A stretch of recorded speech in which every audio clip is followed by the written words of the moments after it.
Hello नमस्कार प्यारे विद्यार्थियों, राजस्थान कांस्टेबल 2026 के अंदर एक बहुत बड़ी वैकेंसी आने वाली है। प्यारे विद्यार्थियों, इस राजस्थान पुलिस के अंदर बहुत सारे विद्यार्थियों के डाउट्स हैं, जैसे कि सर इसके अंदर एक जो बोनस मार्क्स मिलते हैं उसके अंदर कौन कौन से जो सर्टिफिकेट है उसके बोनस मार्क्स मिलने वाले हैं। उसके बाद कंप्यूटर कोर्स इसमें अनिवार्य है या नहीं है। इसके बाद सबसे इम्पोर्टेंट है कि सर जो फिजिकल के मार्क्स हैं वो केवल क्वालिफाई के लिए होता है या फिर ये मेरिट के अंदर भी काम आते हैं, तो हम कैसी तैयारी करें फिजिकल की वो भी कंप्लीट बात करेंगे। इसका जो सिलेक्शन का जो प्रोसेस है वो कितने चरणों से होकर गुजरेगा, क्या आपको लिखित परीक्षा पास करने के बाद फिजिकल और फिजिकल के बाद क्या प्रोसेस रहेगी, वो भी कंप्लीट हम इस वीडियो में बताएंगे। और इसके अलावा जो योग्यता है वो सबसे बड़ा प्रश्नवाचक चिन्ह है कि इस बार जो ये भर्ती है सीईटी में शामिल होगी या नहीं होगी। कौन से विद्यार्थी हैं जो इसमें फॉर्म फिल कर सकते हैं, 10th पास, 12th पास या फिर ग्रेजुएशन, हम कंप्लीट बात करने वाले हैं। तो A to Z इन्फॉर्मेशन इस वीडियो के अंदर आपको मिलेगी। उसके बाद राजस्थान पुलिस से संबंधित आपका कोई भी डाउट नहीं रहेगा। अगर आप भी राजस्थान पुलिस की तैयारी कर रहे हैं तो इस वीडियो को जरूर देखें। तो प्यारे विद्यार्थियों, हम सबसे पहले बात करते हैं राजस्थान पुलिस के अंदर जो शैक्षणिक योग्यता को लेकर आपका सबसे बड़ा डाउट रहता है। पहले ये वैकेंसी थी वो आपके 10th पास आती थी, 10th पास से अब इसको 12th पास कर दिया गया था। अब 12th के बाद इसको सीटी में भी शामिल किया था पिछली बार। हम यहाँ पर बात कर रहे हैं कि इस बार ये क्या होने वाला है। तो ये जो वैकेंसी है आपके सीनियर सेकेंडरी या फिर 12वीं पास या इनके समकक्ष कोई भी परीक्षा उत्तीर्ण है तो आप इसमें फॉर्म फिल कर सकते हैं। पर इससे जो पीछे वाली जो भर्ती आई थी, बड़े पोस्टों पर वैकेंसी आई थी, वो सीईटी में शामिल थी। ये भी वैकेंसी है जो आपके सीईटी में शामिल होगी। और सीईटी इसमें कौन सा चाहिए, तो भाई इसमें सीईटी चाहिए आपके 10+2 वाला सीईटी पास चाहिए। सर ये सीईटी 2024 का काम आएगा या फिर हाल ही के अंदर जो सीईटी एग्जाम होगा वो काम आएगा। तो मैं बता दूं आपको, इसमें जो सीईटी है वो 2026 के अंदर जो नई वैकेंसी हो रही है वो सीईटी काम आएगी, क्योंकि 2024 सीईटी की वैलिडिटी या वैधता है वो आपके फरवरी 2025 में समाप्त हो चुकी हैं और अभी आपके अप्रैल चल रहा है। इसका मतलब है पहले आपके सीईटी का एग्जाम होगा 2026 का, उसके बाद आपके राजस्थान पुलिस का एग्जाम होगा, फिर उसके बाद आपके राजस्थान पुलिस का एग्जाम होगा। तो पहला एक डाउट सीईटी क्लियर है, सीईटी अनिवार्य। दूसरा है कि अगर भी कोई भी कांस्टेबल ड्राइवर पद की तैयारी कर रहा है, अगर आप में से कोई कांस्टेबल ड्राइवर पद के अंदर फॉर्म फिल करना चाहता है तो सर उसके लिए कौन सा लाइसेंस चाहिए। तो अगर आपके पास लाइट मोटर व्हीकल का हो या फिर हैवी मोटर व्हीकल का लाइसेंस हो, यानी कि LMV या HMV, चाहे लाइट मोटर व्हीकल हो चाहे हैवी मोटर व्हीकल हो, दोनों ही चलेंगे, बस 1 साल पुराना होना चाहिए। अब ये पिछले नोटिफिकेशन की बात करें तो इसकी डेट देख लेना, 1/1/2027 होगा इस बार। 1/1/2027 से 1 साल पहले का अगर आपके पास ड्राइविंग लाइसेंस है 4 व्हीलर का, अब आजकल तो 4 व्हीलर 2 व्हीलर साथ में बनते हैं, ठीक है ना, तो आप इसमें ड्राइवर में भी एलिजिबल हैं। आयु सीमा का सबसे बड़ा डाउट रहता है। तो राजस्थान पुलिस अधीनस्थ सेवा नियम 11 के अनुसार ऊपरी आयु में सभी आवेदकों के लिए 1 वर्ष का शिथिलतन प्रदान किया गया, 1 वर्ष की छूट दी गई है। अब आयु की गणना की बात करें, जो सामान्य कैटेगरी के अगर जो पुरुष हैं उनकी आयु है आपके 24 साल, 24 साल तक वो आपके इसमें फॉर्म फिल कर सकता है। अगर इसकी महिला कैटेगरी से है तो वो 30 साल तक इसका फॉर्म फिल कर सकती हैं। इसी प्रकार आपके देखिएगा यहाँ पर डेट दे रखी है ना, तो मैं ये डेट लिख दूं आपके, इसका जस्ट 1 साल आगे कर लीजिएगा यहाँ पर। तो 2000 जो अभी ये 26 में वैकेंसी आएगी उसकी आयु गणना होगी 2/1/2003 से 3 के बाद का जन्म होना चाहिए, और 1/1/2009 से पहले का अगर आपका जन्म है तो आप इसके अंदर एलिजिबल हो जाएंगे, ठीक है ना। ये मैं सामान्य कैटेगरी की बात कर रहा हूं। अगर यही बात मैं EWS, SC, ST और OBC, MBC अगर इन कैटेगरी की बात करूं तो फिर आपका जो जन्म है यहाँ पर देख लीजिएगा, यहाँ 1/1/2009 से पहले का होना चाहिए और 2/1/1998 के बाद का नहीं होना चाहिए। ये आपके आयु डेट है। तो अब इसके हिसाब से आप देख लीजिएगा, सारी की सारी कैटेगरी दे रखी हैं। तो लगभग मुझे लगता है ऑलमोस्ट सारे विद्यार्थी इसमें शामिल होने वाला है। ज़्यादातर विद्यार्थियों का एज का कोई भी इश्यू नहीं आएगा। शारीरिक मापदंड क्या सर, इसके अंदर जो हम फिजिकल करेंगे उसके मार्क्स जुड़ेंगे क्या। अगर जुड़ेंगे तो हमें कितने मार्क्स मिलेंगे, हमारे मेरिट में काम आएंगे क्या। तो हम बात करते हैं, सबसे पहले आपकी ऊंचाई कितनी होनी चाहिए, पुरुषों की 168 सेंटीमीटर और महिला की 152 सेंटीमीटर होनी चाहिए, ठीक है ना भाई। अब 168 के बाद आपको कोई छूट नहीं होगी, महिला को भी इसमें कोई छूट नहीं होगी फिजिकल में ना। अगर आप 12 जिले के शहरिया और आदिम जनजाति से हैं तो यहां पर पुरुष को 160 सेंटीमीटर और महिला की 145 केवल शहरिया जनजाति के लिए है। सीना पुरुषों के लिए 81 है और 5 फुलाएंगे तो 86 हो जाएगा। महिलाओं का सीना लागू नहीं होता है और यहां पर शहरिया जनजाति के लिए फिर से छूट दे रखी है। न्यूनतम वजन, पुरुषों का न्यूनतम वजन, क्योंकि पुरुष का वैसे भी वजन ज़्यादा ही होता है तो न्यूनतम वजन नहीं, पर महिला का कम से कम 47.5 kg वजन होना चाहिए, ठीक है ना। ये आपके इसमें कम से कम फिजिकल के लिए आप कम से कम ये क्वालिफाई पहले करेंगे, ये क्वालिफाई करने के बाद आपको दौड़ के लिए बुलाया जाएगा। अगर इसमें कट गए तो आप यहीं बाहर हो जाएंगे। तो पहले आप जो तैयारी करने वाले हैं, फीता लेकर आप अपने आप को नाप लीजिएगा, नहीं है तो आप इसके अकॉर्डिंग ढल जाएगा।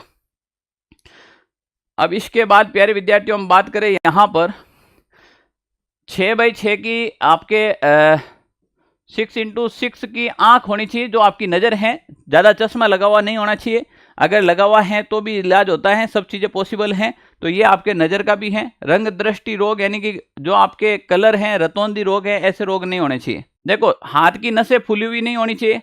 दूसरी बात, बेंगापन यानी कि चेहरा इधर है, देखड़ा इधर है, जिसे अपनी देसी भाषा में कहते हैं ना बेंगापन, बाडा आदमी, टेढ़ी नज़र, ठीक है ना, वो नहीं होना चाहिए। पैर एकदम नीचे से समतल नहीं होने चाहिए। इसके ऊपर मैं एक कंप्लीट पूरा वीडियो बनाऊंगा कि पैर हैं उसके नीचे थोड़ी सी ऐसी जगह होनी चाहिए। हर्निया की प्रॉब्लम है, शल्य प्रॉब्लम है या फिर अन्य कोई विकृत अंग भंग जो कर्तव्य पालन में बाधक हो नहीं होने चाहिए, ठीक है ना भाई। अब आ जाओ हम बात करें हैं यहाँ पर लिखित परीक्षा। तो भाई लिखित परीक्षा है वो आपके 150 नंबर का पेपर आएगा, जो सामान्य कांस्टेबल का भरेगा, जो ड्राइवर में भरेगा उसके भी 150 नंबर का आएगा, और जो बैंड के अंदर भरेगा उसका पेपर भी नहीं होगा। किसी को पढ़ना नहीं आता है ना, तो बैंड की डिग्री ले लो और डिग्री लेने के बाद बैंड बजाना सीख जाओ, आपको एग्जाम क्वालिफाई करने की जरूरत नहीं होगी। फिर शारीरिक दक्षता है वो आपके जो फिजिकल हैं वो सब के लिए केवल क्वालिफाई है, इसका कोई भी मार्क्स नहीं जुड़ेगा, आपको जो दे रखा है केवल और केवल वो क्वालिफाई करना है। फिर दक्षता परीक्षा की बात करें तो सामान्य कांस्टेबल में कोई दक्षता नहीं होगी। कांस्टेबल चालक में आपको गाड़ी चला के दिखानी है, जिसके आपको 30 नंबर मिलेंगे। गाड़ी चला के दिखानी है, गाड़ी बैक करनी है, रिवर्स करनी है, गाड़ी को खोल के बताना है कि इंजन कहाँ होता है, किस टाइप का होता है, कुछ भी पूछ ले। कांस्टेबल बैंड में आपको बैंड बजा के दिखाना होगा, इसमें 30 नंबर आपके अंक होंगे। फिर विशेष योग्यता में ये अगर आपके पास एनसीसी का सर्टिफिकेट है तो नंबर मिलेगा, होमगार्ड का सर्टिफिकेट है तो मिलेगा, पुलिस से संबंधित अगर कोई डिप्लोमा उपाधि प्राप्त कर रखी है सरदार पटेल यूनिवर्सिटी से तो आपको नंबर मिलेगा। प्रमाण पत्र के आधार पर नंबर आवंटित किए जाएंगे, वो मैक्सिमम 20 नंबर ले सकते हो आप, ठीक है ना। तो कांस्टेबल सामान्य की जो मेरिट बनेगी 170 नंबर से, कांस्टेबल चालक की मेरिट बनेगी 180 नंबर में, और कांस्टेबल बैंड की मात्र 30 नंबर में से आपकी मेरिट बनेगी। केवल बैंड बजाना आता है और अगर आप फिजिकल क्लियर कर लेते हो तो आपको कांस्टेबल में शामिल कर लेंगे। इसके बाद लिखित परीक्षा की बात करें प्यारे विद्यार्थियों, तो यहां पर सबसे इंपॉर्टेंट है कि 150 प्रश्न आएंगे और 150 ही नंबर होंगे। एक प्रश्न 1 नंबर का होगा। 3 भाग में पेपर डिवाइड होगा। भाग अ की बात करें जिसमें आपके रीजनिंग पूछी जाएगी, सामान्य मैथ के प्रश्न पूछे जाएंगे, लाभ हानि है, औसत है, एवरेज है, इसके बट्टे के हैं, तो सामान्य गणित और कंप्यूटर, इनके टोटल मिलाकर 60 प्रश्न आएंगे और 60 नंबर का रहेगा।